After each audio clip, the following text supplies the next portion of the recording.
So, hey, Blaine, how's it going? What's going on? Another good Monday night for serial killers, supernatural, and murderers. That's We got a good one it. tonight. We got a good one tonight. Oh, man, he's it a little hits bit close to home. I know it's funny because he's a little bit on the short side, little wee wee for little pee wee, right? Oh, yeah. Well, tonight we are doing Donald Pee Wee Gaskins, the twisted mind of a serial killer. Now, the story is he didn't even know his name was Donald. He was arrested, and they called him Donald, and he said, "Who's Donald?" He said, "My name's Pee Wee." I didn't know my name. I didn't know my first name was Ronald till about the third day of first grade, and the lady kept asking for Ronald Rohan. I kept looking for my dad. I didn't know that was my name. Well, my name, Latrina. I always get Latrina, which is like Latrina. Bathroom. So that's why I went Latrina. with Lee. Just Lee. It's fine. That's funny. How do you say your name? Lee. Lee, that's it. Yep. All right, so here's our producer. There's Winnie. Miss Gwen Johns. And here's Thomas. Hey, Thomas, we thought you got lost somewhere, brother. I was on a Zoom call trying to help some other people out at their Paracon, just trying to give some advice, and so it got a little held up. And when I have this on, I can't see the clock. And then my friend, my partner Charles says, "You got to be on a podcast." So 3 minutes late. It's okay. No problem. Yeah. And 2.5 of that scaring everybody. It didn't scare me. It just scared Gwen because she's worried anyway. So yeah. Yes, I am. Thank you. I heard cats for a living, right? I should have texted you and said, I can't come on right now. I'm being chased by a serial killer. So. Oh my goodness. With no milk. Yeah. No milk. Yeah, with cereal. So tonight we got a really weird guy, Mr. Donald Pee Wee Gaskins, the twisted mind of a serial killer, and he didn't know his name was Donald. He was being arrested, and they called him Donald. He said, "Who's Donald?" He was. You know that?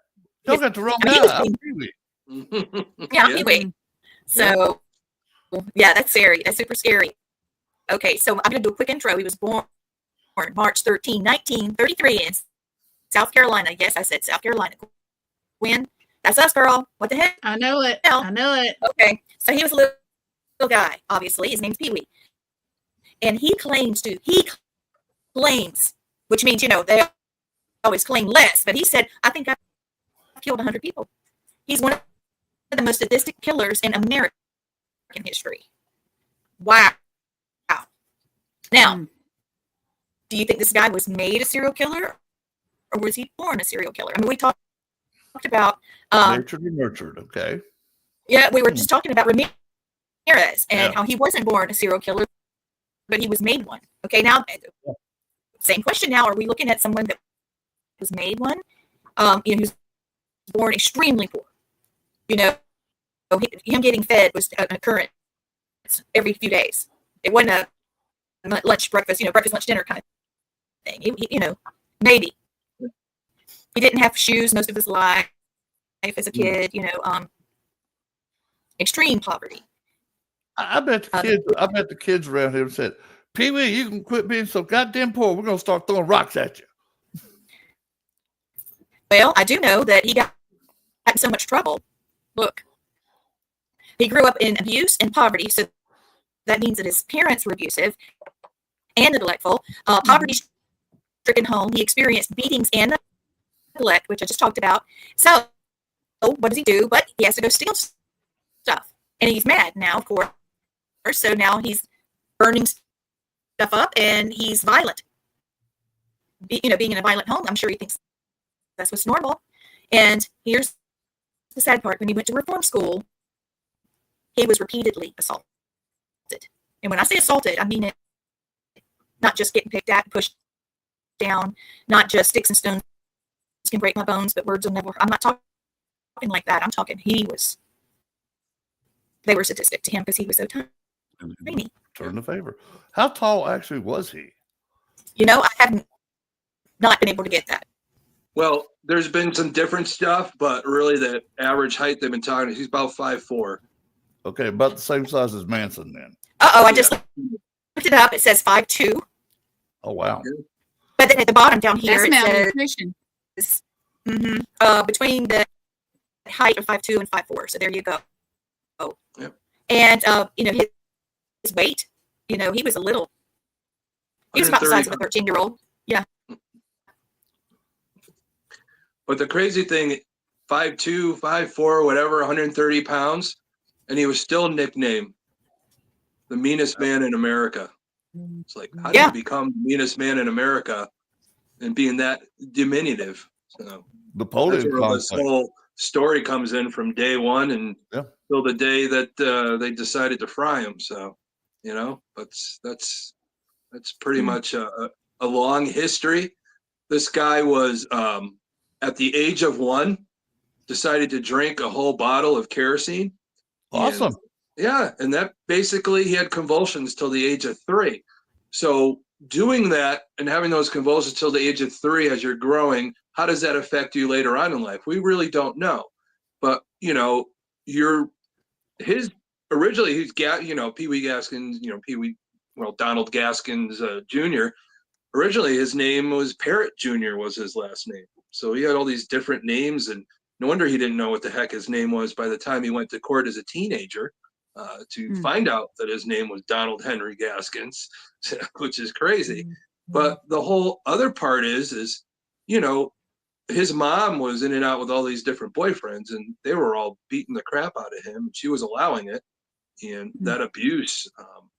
And there was other things done to him that shouldn't be done to young men and all, but that's another thing that happened. Even when he was in reform school, the other kids were doing that to him, to the point where he was using it to get favor, to get protected. So he'd find somebody that could protect him and let him do whatever he wanted to him, so he'd have protection from all these other people. So it's a sad thing. And I think it built up a lot of anger in him to the point where his MO was so different. There were so many different layers to him.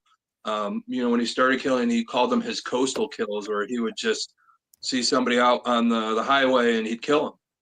But he was also known to, be hired to kill as a hitman on 2 different things. But also, he would kill people that owed him money, or any of them that just, got him angry.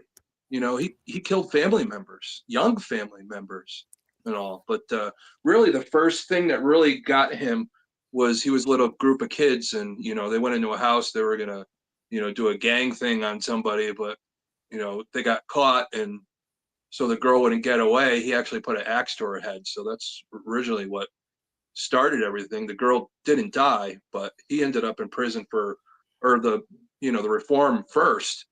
And he escaped so many times. He escaped the reform school, got himself hitched, and the woman he got married to convinced him to go back and serve the rest of his time. So, and in and out of jail his whole life. And he's been married, I think, he got married 3 times during his whole reign and all that. So, which is crazy. The history goes on at the young age. The axe to the head was at 13. And here you go. I got some of this. Yeah. Hold on. All right. So he met 2 other guys, one named Marsh and one named Danny, and they were the double trio, the trouble trio. Yeah. Sorry. And so Danny, Marsh, and Gaskins committed a string of serious crimes, including burglary, solicitation of prostitutes, but the bad part was the trouble trio did the worst crimes, where they actually raped boys and girls. One of the crew's victims included a sister of either Danny or Marsh. Okay, in 1946, Danny and Marsh left Florence County, but Gaskin ended up just continuing on. And during one of the crimes, Pee Wee crept into this girl's home, and she struck him with an axe. That's what you were just talking about. And Gaskin survived the ordeal, but Florence County Sheriff's Department located a muddy footprint that was traced back to Pee Wee, and he ended up in solitary confinement from that. Wow. The footprint Same thing with Ramirez. That's how he got caught, over a footprint of a shoe. But you never know what you leave behind. But Gaskins was very prolific, but he never fit a pattern really on the types of people he killed.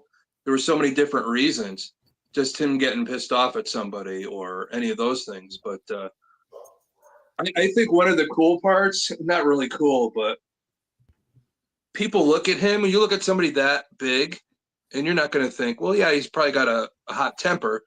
But the people in the town, they were afraid of him. But the thing is, he bought a hearse, right, to drive around. And he told everybody, I need the hearse to move the bodies of the people I killed to bury. And everyone's like, you're funny. It's a hearse and all that. And he was telling them the truth. So, oh, my God. Those little things that get by. Even like talking about taking people seriously, we do it back to Jeffrey Dahmer, those cops that originally went in the house and brought the kid back in. You smelled something weird and you didn't do anything about it. You said, I don't want to be bothered with it. There's too many people that don't want to be bothered by the clues, the things that are slapping them right in the face, and they're not doing anything about it. And if you do something about it just for a moment, that could save 10, 20, 50, 100 lives, depending on how prolific you stop that person at that moment. So that's what we have to adjust to as a society. We just, crash car on the side of the road and all that. Something looks suspicious. What the two people are about. Somebody's about to pull a gun, but you don't say anything, or you don't. I've got a good name for his hurts. Killing wheels. Killing wheels. I think somebody said that. I think they said the hearse was purple. I was like, how do you get somebody must have painted it before he bought it, but it said it was like purple. I was like, I've never seen a purple hearse. Oh, you see all kinds of stuff down here. Playful hoist. I got you. Look, so a taste for blood. Gaskin claimed his first murder when he was in his teens. He developed a craving for causing pain and suffering. He perfected the art of deception to lure victims because he couldn't overpower them, right? And he began traveling highways, hunting for vulnerable prey. Yep. Also, he played the game of being like a dad as he got older. What are you doing out here? Why are you hitchhiking? Yeah. Somebody could take advantage of you. Get in this car and let me give you a ride. Yeah, because that's going to happen. It took him 47 minutes to rape and murder and bury somebody. From the time he got his hands on it, the quickest he said was 40. Yeah. All in his kills on wheels. Wow. Yeah. So he didn't have that. He didn't have the hearse that long. He didn't have the hearse that long more closer towards the end. Right. But we'll get into that in a little bit. But the coastal kills with just picking up people on the highway. But he killed in so many different ways. Tried to poison people, whatever was available to him at that moment. So, he poisoned people, he choked people, he stabbed people, he shot people, he drowned people. He beat them to death, he slit their throats. Anything that he could do. And it was like there was no, like today it would be a hard time for a profiler to get a profile on him because his stuff was all over the damn place. Yeah. So, he said he said he believed he was born to kill. Yeah. I don't know that that's the case. I don't think he had a choice. I mean, I think when he took that first ass whooping when he was a kid, I think that triggered him right there. The more ass whoopings he got, the more mad he got. Yeah. And he wanted to put that back on all his victims. Let me give you an idea of how horrible things were for him, okay? He said that reform school was worse than prison because he was frequently gang raped in the school shower. Yep. And to defend these attacks, Gaskins often provided sexual favors to the boss boy, a school kingpin, in return for protection. Mm-hmm. And I think that's what you just said. But for a brief time, following a successful escape, he traveled with a circus and was married to a 13-year-old girl. However, Gaskins eventually returned to the school because of her, and he graduated on his 18th birthday. So he was in there a really long time. Pee-wee soon found work on a tobacco plantation. Around the same time, several barns in the area caught fire, obviously by him, and more than a few locals blame Pee Wee. The daughter of Gaskins' employer believed that the fires were part of an insurance scheme, and when she confronted Pee Wee with the suspicion, he struck her in the head with a hammer. So Pee Wee was arrested for this crime and sentenced to 6 years in prison. Yep. And he escaped from that prison too. Good God. So yeah, he up in Florida, I some think, guy, some girl. Yeah. No, he's hit one girl upside the head with a hammer. Yeah. Good Lord. He got hit. He got hit. I think. Oh. Is that me? What's that? That's me. I'm Don't sorry. know. The echo. Okay. Just making sure it wasn't me because I was going to hit buttons No, until I think you're it stopped. I think yours got a little battery issue, I think, on your microphone, but because you're kind of a little scratchy, but it's okay. We hear what you're saying. So there's the coastal kills and personal murders, because he had the coastal kills, random hitchhikers, but then he had serious murders, is what he called them, where he carefully planned the killings of those that angered him or pissed him off. Okay? He drowned them, stabbed them, mutilated them, and the bodies were buried in secret deep inside the swamps. Oh my goodness. They were near the end, when he was really, I think it was 75 where he called it his most killing year, and that's pretty much when he finally got caught.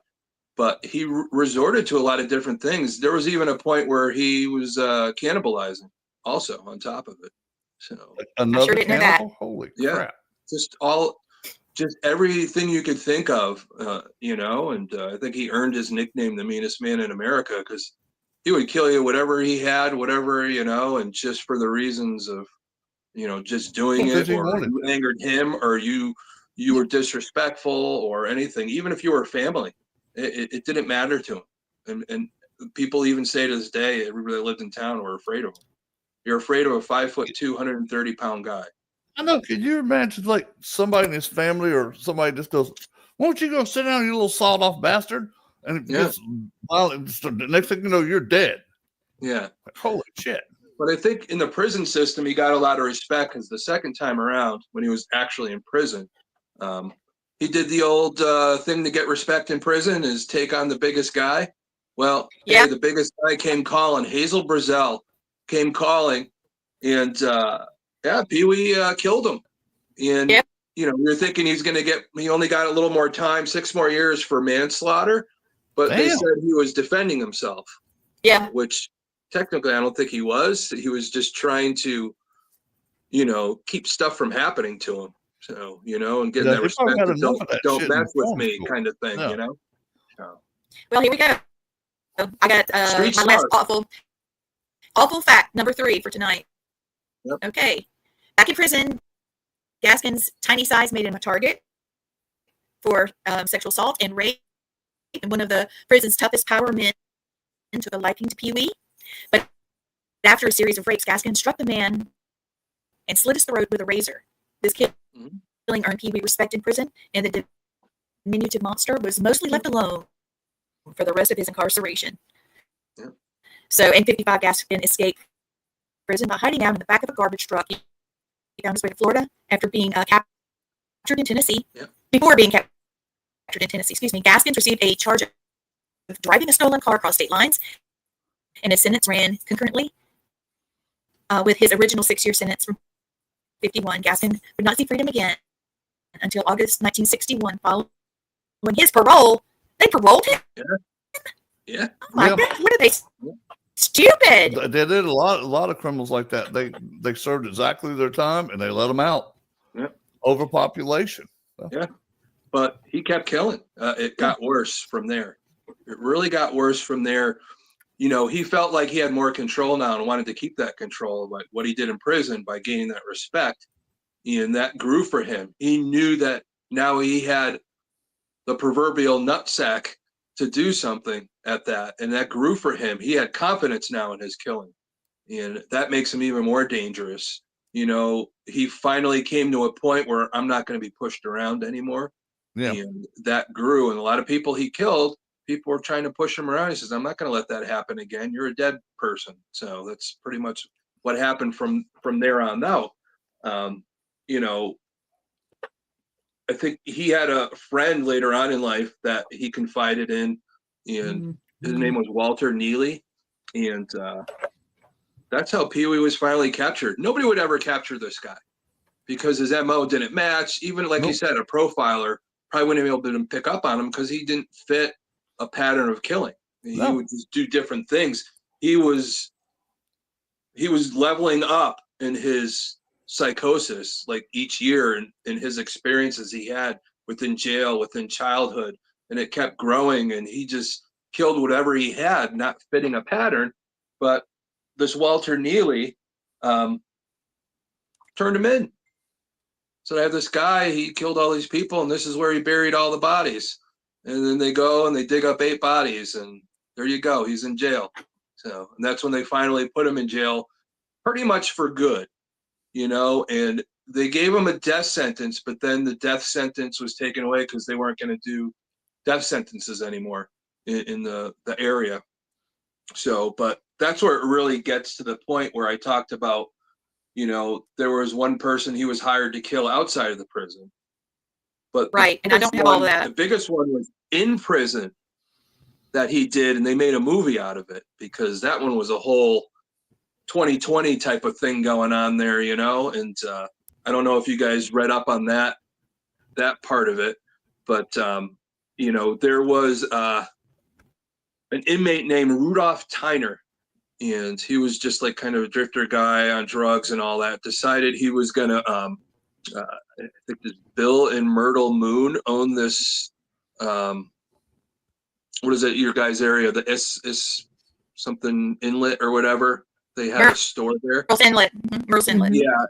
And so this guy went in and killed the 2 of them while during the robbery. So he was in prison to be put to death too. But the thing is, you know, it was taking too long.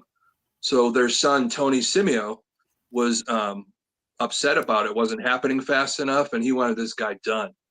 So somehow he got information, and he started going back and forth with Pee Wee Gaskins in the jail. And Pee Wee says, "Yeah, I'll take him out. $2,000 is going to be put into his commissary." And he says, "Well, if you could get me some C4 and all that, I have a plan." So they sneak in the C4. And what he does is he puts it into this little radio thing. And he says, "Oh, here, his neighbor was this guy." And he slid it over and say, "Hey, you can listen to music on this and all that." As soon as he put that thing up to his ear, he plugged it in. The electricity made the C4 go off and blew this guy's head off. So where the hell does he get C4? They snuck it into the prison. So did he pay off the guard or something, or? Well, you could get it in the mail, and you could put it in somehow, and you know, make it look like something. But that's what happened.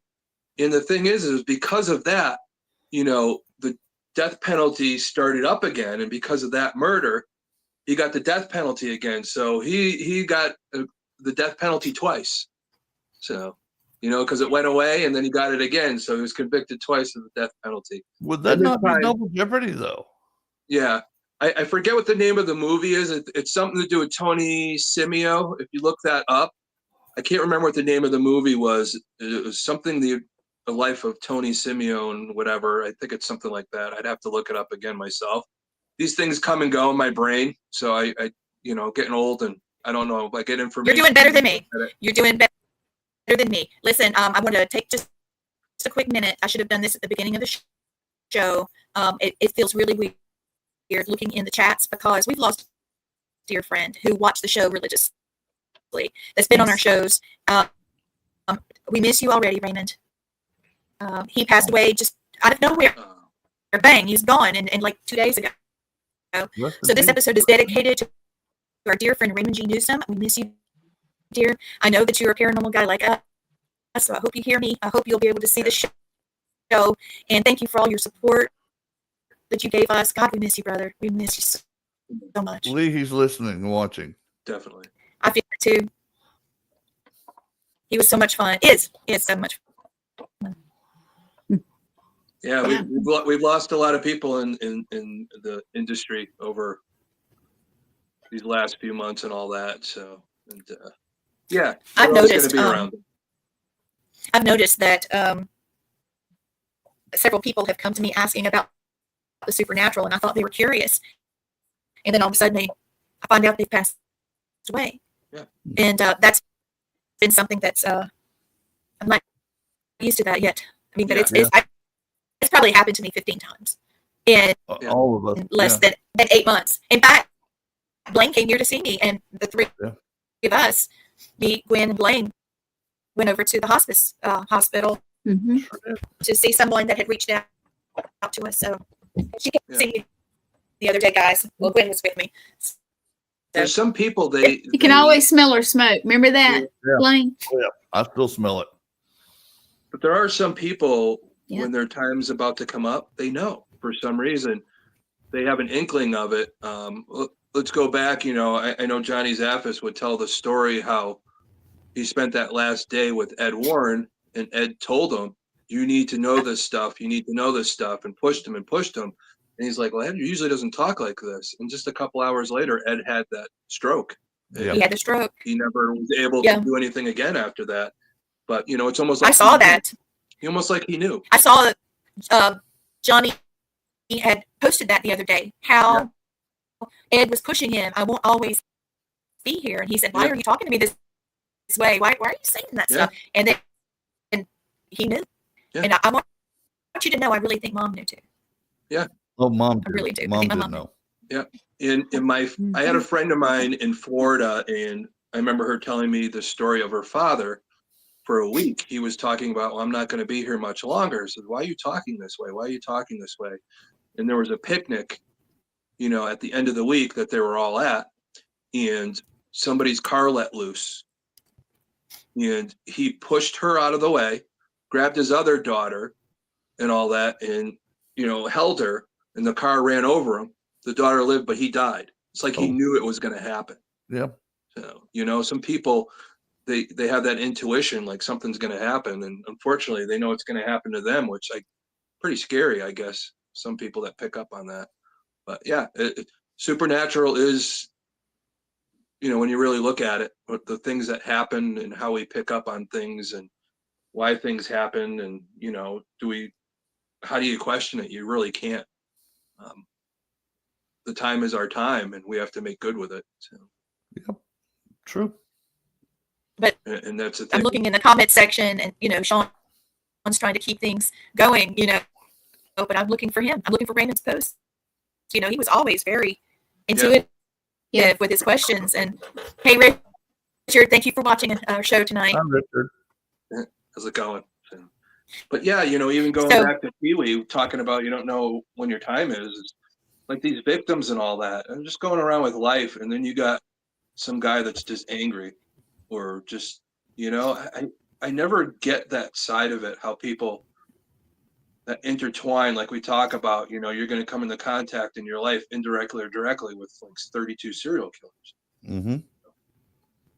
And that's why we do this show, because we want people to be more aware of it, you know? Absolutely. Don't get into the car with somebody just because, you know, they're being nice. There's my mom was pitfall. I'm sorry. Go ahead, Blaine. My mom was telling me Sunday when I talked to her that my dad had actually picked up Ted Bundy and gave him a ride. Yeah. I'm like, holy crap. That's what I said. And Dad said, he said he felt scared because the guy was creepy. And then a couple months later, Dad just happened to have on the news, and there's freaking Ted Bundy on this. Holy shit, that's the dude I gave a ride to. Yeah. Like, my dad could have been killed by Bundy. Thank God thank God he didn't like killing men. He liked killing women, but I feel sorry for the women he killed. But I'm glad he didn't kill my dad. What you mean? He was the wrong team member. Yeah. He would have. Yeah, I knew what you meant. Dad would have messed him up. I'm about to say your dad's a bitch. Dad could fight like a hornet. So. Yeah. And Dad was lying. That's probably why Bundy didn't mess with some people and all that. No. But you know, even some women probably would have kicked his butt too. So you get the wrong woman on the wrong day. Who would have fight between him and Eileen Warnos? Yeah. Oh, yeah. Yeah, we need to do her. She was a scrappy little bitch. Yeah. Yeah, she was. That's exactly right. Let me see what this next slide is. I've lost. We talked about Raymond and messed me up. Okay, so he maintained a friendly, almost fatherly facade. This is the monster behind the mask. Okay, he wasn't able to do like Bundy and charm them, so he became a dad. Oh, come on, get in the car. He lured victims by offering them rides or assistance. Let me help you with that bag. Yeah. Many victims were never found. Their fates were only confessed in his own words. And he claimed he had a special feeling that compelled him to kill. Now, that's what I wanted to talk to you about. What is that about? Okay. That is just a inner psychosis that he had. It probably was a voice he heard or something he visualized or something he just felt like out of all the blues, like, oh, I'm happy today. And then, okay, I'm going to kill Gwen today. And that's what he did. Sorry, Gwen. No. He said that something would come over him. Yeah. He was talking about, he even mentions it in his book. Something wouldn't come over him, and he felt like it was an itch, like he had to kill. And I don't think he was at the wheel, y'all. I don't think he was at the wheel. If you think of this way, you ever watch the show Dexter? He comes in a dark passenger that would show up when he needed to kill somebody. And Gaskins and most other serial killers probably had that going on with them. It's like that dark passenger just floats. Okay, now I'm going to kill you. I'm going to kill you. I'm going to kill you. Or anybody I get my hands on, I'm going to figure out a way to make you die today. Yep. But you're talking dark passenger. You know what the dark passenger is? And just imagine, though, how many. It's the trauma. It's the trauma. What's that?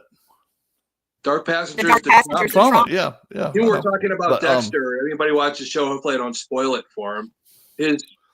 His first foray into life that he remembers is being in the back of this carrier with his mom and his brother, and they killed his mom, and he's in a pool of blood before they found him and all that. And this that being around all that blood made him be a professional in blood and all that and all this other stuff.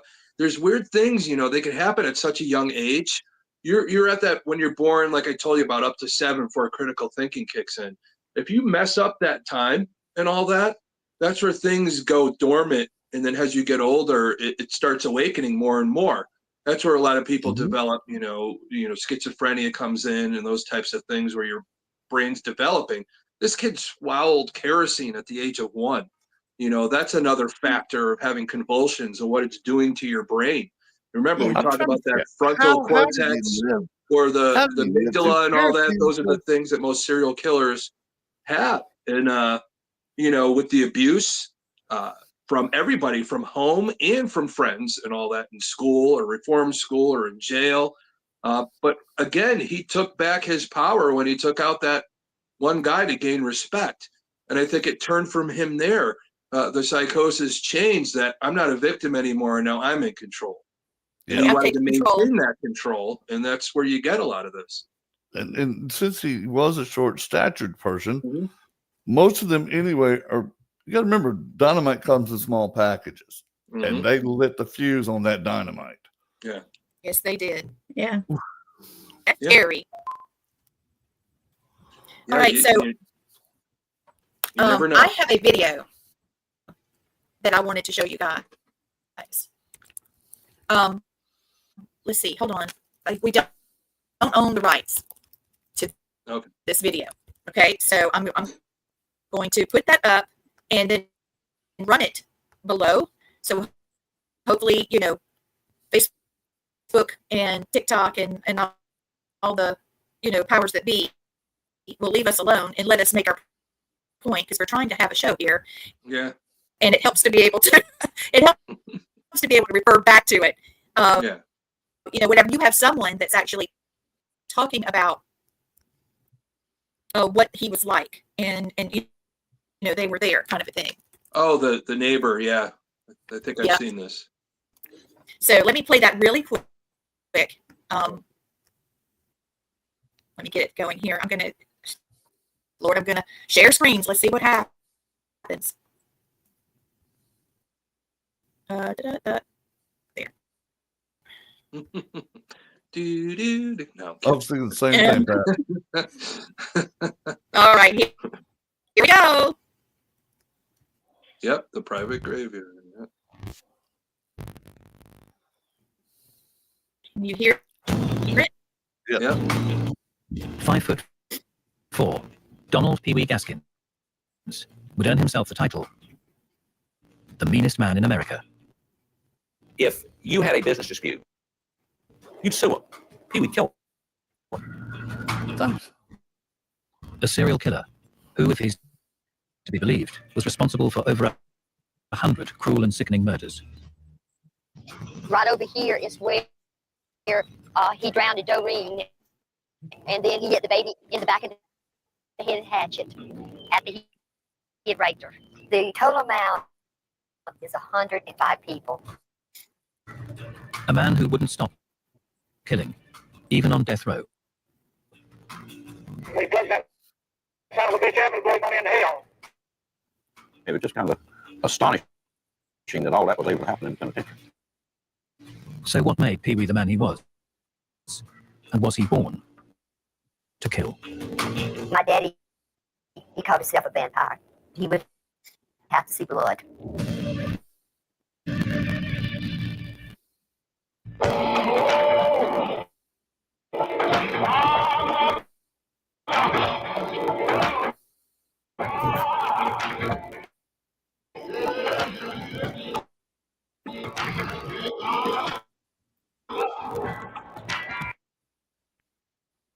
Drive a long time ago.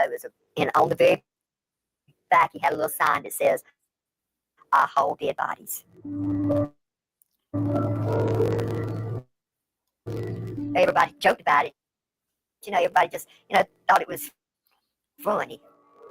He always told people that he hauled bodies in it, but people didn't pay much attention to him. But while they didn't pay attention to him, they were still scared of him in Little Orange County. Everybody, if you talked about Pee Wee, they sort of would run and hide because they were scared of him. He had that kind of reputation. Gaskins' daughter, Shirley, remembers the day Kim Gaskins vanished. Her mom had died, and she got to be friends with Daddy because Daddy was living in Charleston. She was a sweet little girl. We had just come back from the park, and my mother-in-law lived next door, and the children was going to go there and get something to eat. So I said, "Well, go on over there, and I'll be there in a minute." And when I went over there, I said, "Where's Kim?" Nobody had seen Kim. And she just walked out the door and disappeared. And Daddy said, "Well, don't worry about it. She probably run away." Kim was not the only missing person. 5 years earlier, in 1970, Shirley's cousin, Janice Kirby, had vanished. Janice and when we were little, we did everything together. She was a sweet girl, very smart girl, very good in school. And she was just, all-American country girl. When she first disappeared, everybody said that, she'd run away from home. We were all out looking for her, searching for her. Everybody was calling everybody that they knew to, try to find her. But, after 6-7 months, we knew something wasn't right.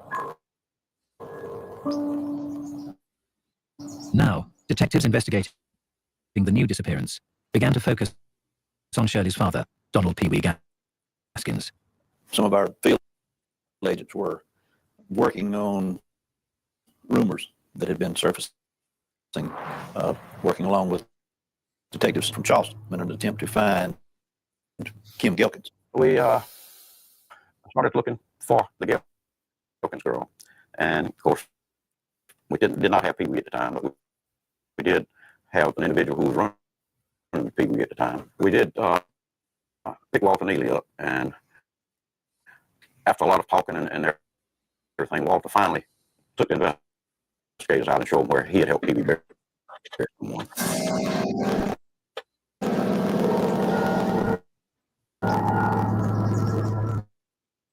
they knew somebody was buried there. We didn't have any idea what we were going to find until. Yeah, that's really, yeah, that was the whole thing we were talking about with the Walter Neely gave him up. He'd still be killing today, I think. You know, I don't know how old he'd be now. Was he born in 1933? So who knows? He probably would have passed by now. But the thing is, I hope I didn't show too much. I hope that was okay. Yeah. I didn't want to take up too you showed just enough. much. That was his daughter. That's his own daughter. But what did you guys notice about the daughter? She talked what did you about notice him about the daughter? She talked about him Did with you love. see the look in her eyes? Yes. Yeah. She had that broken soul look in her eyes talking about her father. Yes, she did. Almost disassociative because she's got that trauma. Yes, it was weird. Too. PTSD, you have to live with the fact that my dad was a serial killer. You know, the families become victims too. Even though they're alive, they got to live with it. They got to live with the ridicule too. Think about like, okay, they found out your dad's a serial killer. Every bully in her school is going to start picking on her and start beating her up because, or calling her crazy like her daddy, because her daddy's a serial killer. She's a serial killer too. Children are vicious. And children are mean. Child had no other means but, you know, that happened to be her father. But she's probably she's probably a kind, generous person when her dad was just a total asswipe. Yeah, you can't count that against them, but some people will. You look at the family, how much a lot of the family, when he got caught, hey, he got caught, but as time went on, his half-sister, they dug up her backyard multiple times, still trying to find bodies of his claim of 110, which they only were able to prove 14, and then the 15th one was the guy he blew up in the prison. But they constantly, some new evidence comes up, they go digging up one of his relatives' yards or something, and they're like, I'm just done with it, you know? Well, and, too, if he actually buried a lot of those people in the swamp, those people would never be found. I know people in Louisiana has been missing for 50 years, and they still hadn't found them in the swamp. They're not gonna find them. Because we got all these damn predators, scavengers, and they will clean that body down to nothing. Yeah, and it's going to be all over the place. Everything's going to be wherever. Whatever little bones are left, they've done sunk in the silt or whatever is in the swamp. Yeah. Well, he wasn't big enough to dig holes. He wasn't strong enough. And so what I was told is from some people that have been searching for some people that he killed, he would also, when he was a carny, he would actually murder and bury people along the creek, along the rivers and creeks, because again, it's soft and he could, dig a hole fairly quickly and dump somebody in there. Exactly. And I've got to show you this. It's a very short video, but I've got a lot more of these that we're going to be going through, and I might have some more to show you later or not. But there's a business that's right on the side of a creek that turns into a river, and he contacted me and said that he had paranormal activity. This is a vape shop, and he calls it Thunderdome. He didn't give me any pretense about what was going on. He just said, I would like for you to see it. Come before the store closes. I got there, and he was vacuuming the heck out of the place, and he hung strips from the ceiling and turned the air conditioner off. So during videos, you could see that the air conditioner wasn't blowing because the number of orbs that were in this place, and nobody's allowed to smoke in there, okay, was unbelievable. And I'm not one for orbs, but if I could give you the records from the ghost box sessions, help me. Pee-wee killed me. He's here. Pee-wee killed me. He killed me. I want my mama. Stuff like that. Meanwhile, these orbs are going across everywhere.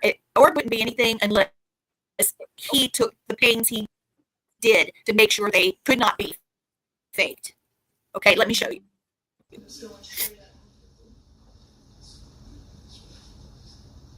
Glad you turned the air down. So, oh. You saw it in the bottom left, right? Yes, I did. Here it goes again.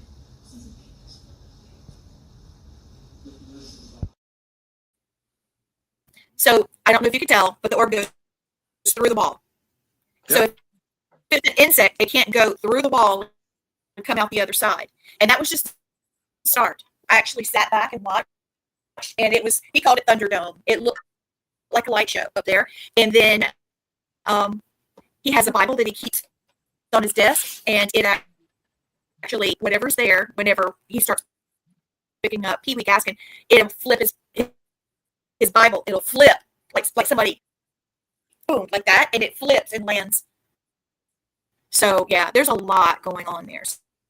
So we'll be going there this summer, and I would love to try to figure out who she is. So if you have any documents about the names of the people that he murdered, I would love to be able to at least try to call out the names, because she's too distraught. The one that does the speaking, she's so distraught she can't even tell me her name. She just, I want my mama. And he killed me. And I'm like, who killed you? And she said, Pee Wee killed me. Like that. And it's just awful to hear it. Lee, the name and all the name I'm getting from her is Lily Ann. Lily Ann. All right. Let me see if you can track them down with that. But just so you know, when they are stuck like that and they're having a hard time getting something out, they're still stuck in the trauma of being murdered. Of course they are. You have to take them away from that trauma and have them picture, the best time in their life. You have to have that conversation with them.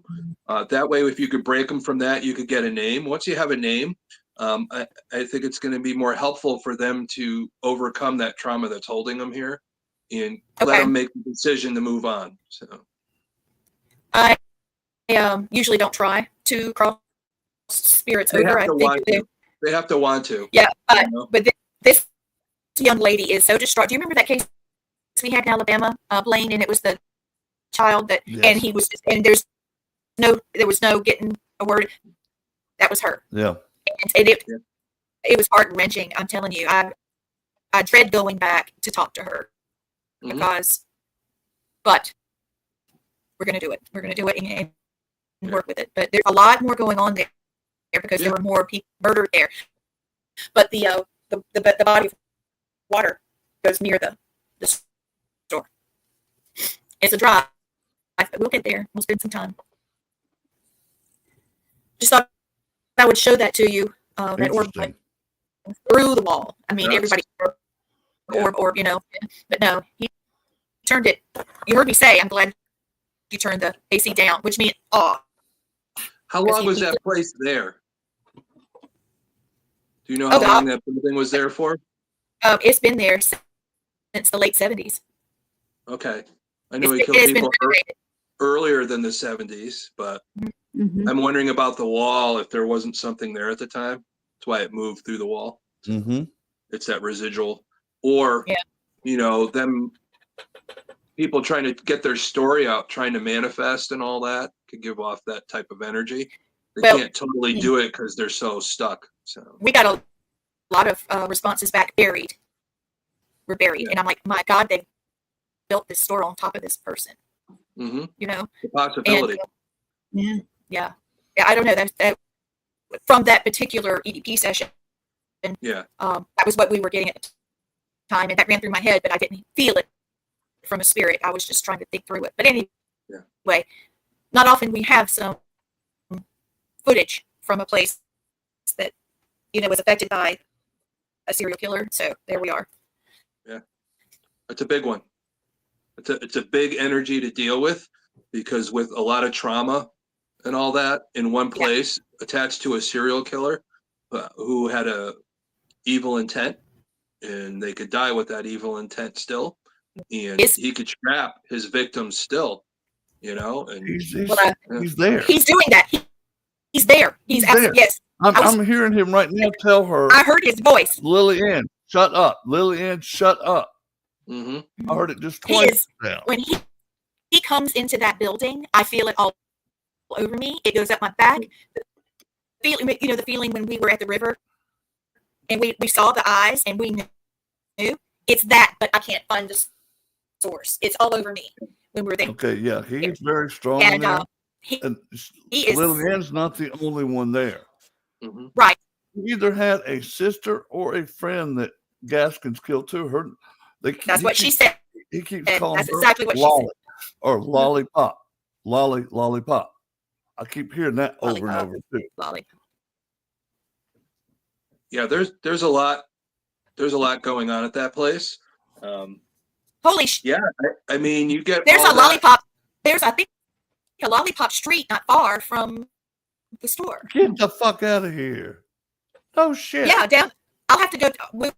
I believe you. Yes, we got to go back. I knew the whole time we were in the parking lot. I was panicking. I felt panic. Well, he was out. Remember, I told you there. He knows. There's the documentary out about this place. The guy that owns it felt it needed to be documented, so it's out there. But he's in control of where it's played. I don't even know how to refer any viewers to it, but I can do this. Donald Pee Wee Gaskins detailed his life and crimes in his own autobiography called Final Truth, and it was co-authored by journalist Wilton Earl. And he even says, in my book, I'm not asking nobody's forgiveness. I got no apologies to make for my life. I had my reasons for everything I'd done. Oh my goodness. And that's a true psychopath because he don't give a. No, he doesn't. Because nobody gave an F about him growing up when he needed to develop. So, yeah. I wanted you guys to see. I knew that it would take you there. I know it's not that great of a piece of, it's not like but I got run down the stairs. As soon as I got or dragged by my hair or something. But as soon as I got the energy of it, I just started seeing visions of visions of visions of visions in that place. Mm-hmm. There are more bodies around that property that he is either absolutely yes or hurt there. Yes. Well, it's crazy. Crazy how we do things sometimes. We're doing this show. We're all teaching each other, and the people that are watching, they're listening and they're learning. Yeah. It's almost preparing you to go back and do battle on that woman's behalf against Pee Wee. Because now you know what you're dealing with. We're going to have to take him on in order to get them free. Yeah. Bring it on. But you got to put a name to him, and you have to go back to his childhood. You got to go back to take away his power that he gained in prison. And you have to go back to the earlier days where he didn't want to go to. If you take control of that and show that back to him, I think you're going to have an ability to be able to separate the people he's keeping captive there and calling him out and bringing him out into the open. So you need to bring a bottle of kerosene with you. Yeah. And open the top and let him smell that. Mm-hmm. That's going to trigger the shit out of him. He didn't drink it. He was given it. They were trying to kill him. Yeah. He tasted that and he knows that smell. That's going to trigger the shit out of him. That's going to weaken him right there. Whether he took it or they gave it to him. Oh my God. Oh my God. There was a kerosene incident with the store that's attached to it. Really? Oh my God. Oh my God. Oh my God. It was in the winter, and wow, that just got real. I got chills all over me. Oh my God. Yeah. Oh, and then there was a generator problem too, but it was a restaurant. They had to have the generator as backup, and there was an issue with fuel with that too. That's his Achilles heel. Yeah. Mm-hmm. You're right. Wow. That is his kryptonite. Mm-hmm. I got chills so bad it hurts. That'll be your trigger object. I'm smelling kerosene right now. Yeah. The trigger object to call him out. That's what you need. Once you call him out, you have the ability for somebody else, another psychic in there, to move those women out of that area so they're not captive of him anymore. There's somebody that has to have a conversation while somebody's dealing with Pee Wee. They need to have a conversation. He does it with all of them. Yeah. Well, from what I saw, he was traveling. He has a Pee Wee highway that he goes through with all of his victims. Yeah. That's why he was eating them. He was trying to keep them. Call him. See, I didn't know that till tonight. Do not call him Pee Wee. Call him Donald. That drives him nuts. Yeah. Don't call him what he's comfortable with. Nope. He's Donald. And don't give him a last name. He's just Donald. Yeah. Or call him Donnie, even worse, to make it, or Don, or Donnie. You can even use his original last name. Yep. Bring them back to that, it's not, you're not doing anything to piss him off per se. You're just using facts of his life that he's uncomfortable with. You need to make him uncomfortable to move him away from these women that are calling for help. Yep. So, whatever now, with doing that, you lower his inhibitions down, and now you're more free to gather all the victims he had and break that tie with him. Yeah. Because once you bring that kerosene, you call him Donald, and I would say this too. I'm going to take something away from you that means the most to you. All your victims are leaving you right now. Yeah. And I'm not provoking him. I'm just telling him the straight up, God honest facts. This is what's going to happen, jackass. Whether you like it or not, you can come at me all you want to, because as soon as you come after me, bud, you got a big ass bear, a big ass wolf, a little short woman named Janimal, and 500 million tribes if I want them, plus all of Lee's spirit guides. Miss Minnie will be there. All of Gwen's, all yours. Like, you really want to play jackass? Let's play. Because I don't play fair. He's not. I'm not going to play fair. He's more afraid now than he was when he was alive. He's petrified. That's the thing. If you guys go and I can't make it, just put me on the phone. Yes. Put me on a speaker or whatever. I think all of us together will be pretty powerful with our knowledge that we're teaching people, what we're teaching each other, and what we know about this story. I think we'll be able to help the people that want the help, that have been calling out, finding out who they are, and trying to create some peace for them, and to let good old Donald know that he's not in control anymore. Nope. So can I tell Tom what happened? Sure. So you guys had started talking about him, and the 911 call went out. I checked my camera. Nobody drove by at that time. And there's nobody in this house to dial 911. Interesting. It's kind of weird.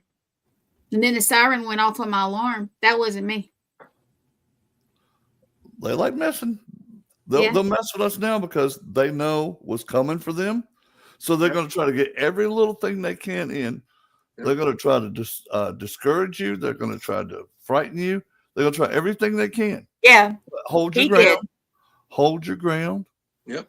And let him know that you ain't scared of his little short, stubby ass, little fidget.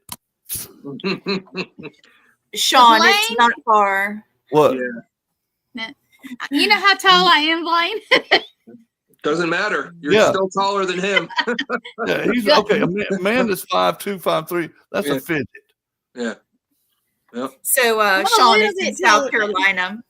Sean is in South Carolina. Yeah, it's in South Carolina, Sean. So you know why he's asking. Yeah, you'll be able to see the place. But I tell you, be prepared. Again, you guys definitely know, and I don't need to tell you, the supernatural, the afterlife, they don't have a watch. No. They can come to us anytime they want. They know ahead of time.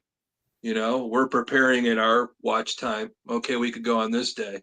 So they know you're coming and they're going to prepare. And you always got to be prepared at all times. So once we put this podcast out and made that declaration that this is how you guys want to approach it, more stuff's going to come out, and you got to be prepared. And just like in the real world, when you see somebody that look in their eyes and you know to avoid them, the same thing in the spirit world. When that energy has that same look, and you have to ground yourself and protect yourself. So that's important. See, I must be mean or something, because I'll just stare right back at him. Mm-hmm. When he comes into the room, the entire ceiling starts getting like super black. Yeah. Or at least in my vision, it did. Yeah. And then it starts to settle. Yeah. And then when you feel it, then it's all around you. I mean, it's just all over. Part of his fear factor. He's trying to intimidate you through fear. And you know me well enough, I'll stand right up to his little short ass and go, bring it on, little shorty. Well, it's funny how he creates that for you, that dark on the ceiling, because it's above you. Yeah. He wants you to think he's coming down on you. He wants to make himself look bigger than he actually is. He was furious at me because I didn't get it. I wasn't afraid of him. I said, I am not afraid of you. I said, I don't even care I don't even know who you are, but I did. But I took all the power. I said, I'm not afraid of you. Hell, they dealt with a lot worse than this little short ass. I made some ugly statements, but basically saying that he was trying to be dramatic, that he couldn't be much if he was having to go to so much trouble to be so dramatic. And I'm not impressed. I just said it like that. I just said, okay, we've seen you, big boy. Now let me hear your big boy voice. And then the walls, he started banging on this wall, all over, bang. And I said, knock, knock, who's there? Can you come in? You're too afraid to come in, and I would just go on and on. I'm just a little girl. A lot of cases, even as you're saying that, I've had a lot of cases where somebody in the house was a murderer and they committed a murder of some sort. And when you call them out and you recognize them, they always get angry and bang on the wall. I don't know what it is, the wall banging that they do. That's a way of showing showing they're angry and they're they're trying to show off. It's like, okay, I can bang walls. Hell, I can bang walls too. I hit the wall right back at him.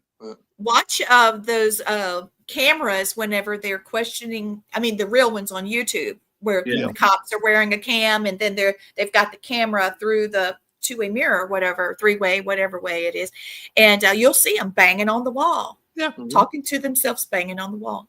Yeah. But the last thing I said to him was that I wish that I'd been there when he was little, because it wouldn't have happened to him like that. That I would have held him. When he was little, he was always little. Yeah, no. I was going to say, when they killed him, did they put him on the kids' table? Oh, Lord. I had to say something. You just led right into mine. I was like, when they killed him, did they put him on the kids' table? Yeah. Oh, Lord. Probably did. There's our hashtag for this week, kids' table. Yeah, there you go. That's bad, y'all. That's a lot. That's a good one. Hashtag kids table. Kids table. I have something to say, guys. Yeah, I have something to say. Guess who's on Spotify? We are. Oh, we are. Finally? Nice. Yes. So if you are working on it. All right. I'm getting it's coming. I'm trying to get us on everything, and I figured Spotify was a good place to start. Spotify's a good one to start. Let me tell you, we sound like rock stars. She's got this thing cranked up, and it fills up the car. Matt listens to it on the way home from work. Nice. He said we sound fantastic. So our voices are in the car. I knew about 6 months ago we needed to get our show on Spotify and Apple and get the whole network on there, because I'm working on it. You're doing good. I'm so glad. You have to get it right. I made sure it was right. I don't do. Excuse me, but I don't do it half-assed. You don't half-assed. I made sure it was right. Well, I think good old Pee Wee Gaskins did it half-assed, because he was half-assed. So he's very short. Oh, he's a half-assed person. Damn, he was killing his daughter's friends and cousins and stuff. Yeah, because he could overpower them. Yeah, but he did the same to men. Yeah, it was like, dude, he's like, no, it's like he wasn't all women he killed, wasn't all men he killed. It was like a little bit of everything. Children, old women, young men. He waited for him to be vulnerable. A lot of them, he waited to be vulnerable and all that. Can you just imagine? It doesn't matter how big you are. If you put somebody in a vulnerable situation, then you could do what you want. So, could you imagine, though, you're dead asleep, you wake up and you got this little sawed-off bastard right over you. It's like, what the holy shit. No joke. Yeah, micro machine. Micro machine. I thought it was like more like micro peen, but yeah.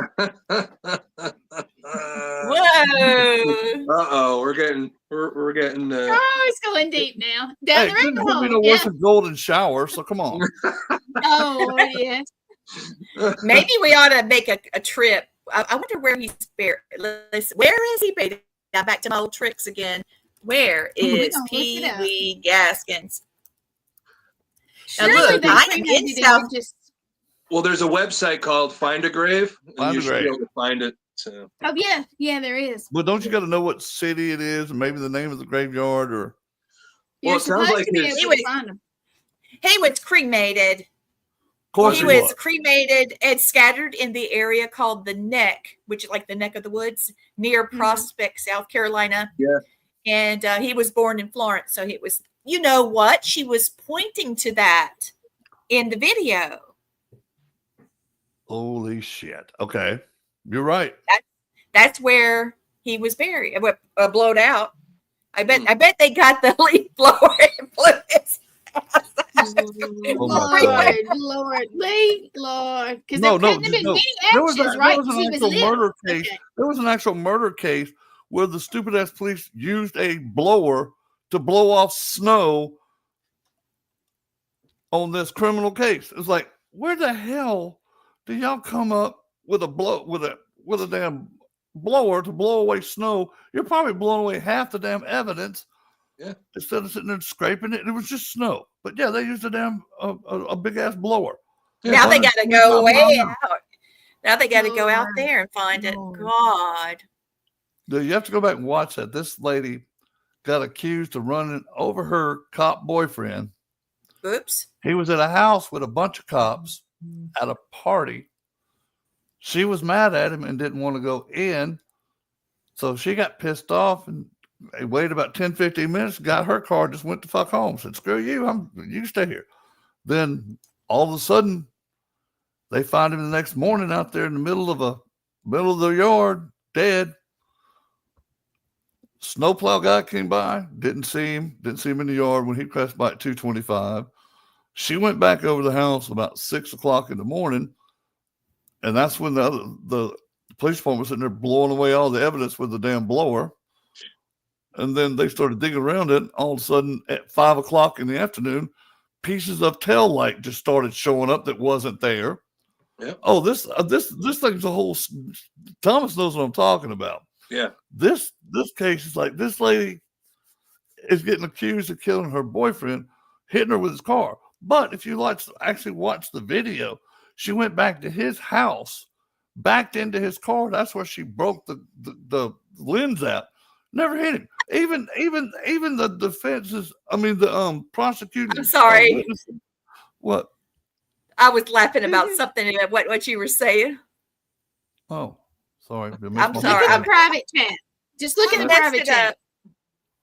I can't see none of that. So.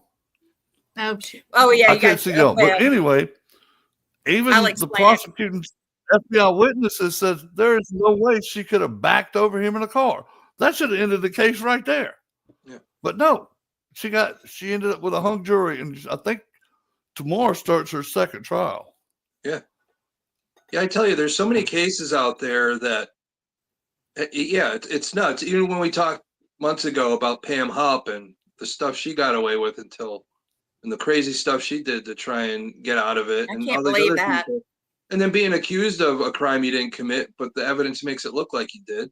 But it's a crazy world. There, our legal system and what people do to each other. Well, we've gone over by a good bit. I just want to throw this one little thing out there, and then let's do our hashtags and split.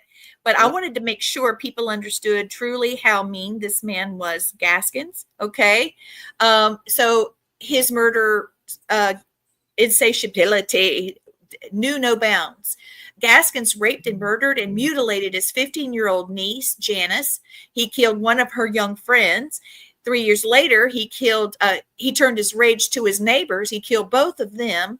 And the victims are 23, Doreen Dempsey, and her 2-year-old daughter, which was what the daughter was talking about. And she was 8 months pregnant at the time of the murder. Yeah. Okay, so 2 kids and her. And then he tortured and murdered a 13-year-old Peggy. And then the killing was blamed on William Pierce, a man already serving life sentence in Georgia. But Pee Wee confessed to it in 1979. So he was even let people, take the blame for him. That wasn't a problem. But man, it was just like, we'll just kill this kid and that kid and this niece and the neighbors and their kids. God, it didn't even make any rhyme or reason. Bastard, if you can kill a 2-year-old child and a child in the womb. Yeah. Because he gets charged with 3 homicides, just that one. That's a serial kill right there. Yep. Just right there. But I think you guys have any other? Some of the younger girls because they were caught doing like smoking or doing drugs or something, and you know he didn't want them to grow up that way, so he thought it was on him to kill them. So that was another part of it too. So when I made the comment, which is what I was laughing about, when I said I bet they put his ashes in a leaf blower and just blew him out into the neck. Well, the last. His last BJ. Oh, his last look. Yeah. Yeah. Oh, that's awesome. Yeah, that was a good one. That's a good one. So there's that. Yeah. There's that. So get bears way too easy. I'm just laughing. Yeah. Is that our new hashtag? Redder than my shirt is. Was it hashtag Ashes blowjob? Ashes blowjob. Oh my Lord! Tonight, good job. The Kills on Wheels. Kills on Wheels. We got them. Hashtag last BJ. Last BJ. Yeah. There it is. Well, guys, thank y'all for listening this week. We enjoyed it. Next week, let's do Lorraine Warnos. That's it. To talk about. Woo-wee. Yeah, she was, and I've got some videos to show. Oh, some of her interviews is like when she's happy. Her interviews are awesome, but when she's pissed off, she's like, "If I can get across this table, I'd stab you too." You know, that's the kind of shit she was going through. That's her. That's the real thing. Yeah. Well, thank you everybody for watching Serial Killers, Supernatural, and Murders with Tom Gormley, Blaine Rowan, the producer Gwen Johns, and me. We'll see you next week with what's her name? Eileen Warnos. That's it. So watch us next week. Get your questions ready. Hashtag day. Ashes last BJ. There it is. Good night. Oh, what was the mini what? Micro machine. Micro machine. I thought it was micro peen, but hey. Get out that on the Lord. Micro machine with micro peen. Micro peen machine. There you go. We'll all together. Make sure we get everybody together in a group. There we go. Yeah, that's it. Off we go, yeah. Guys, good night. Oh, good night.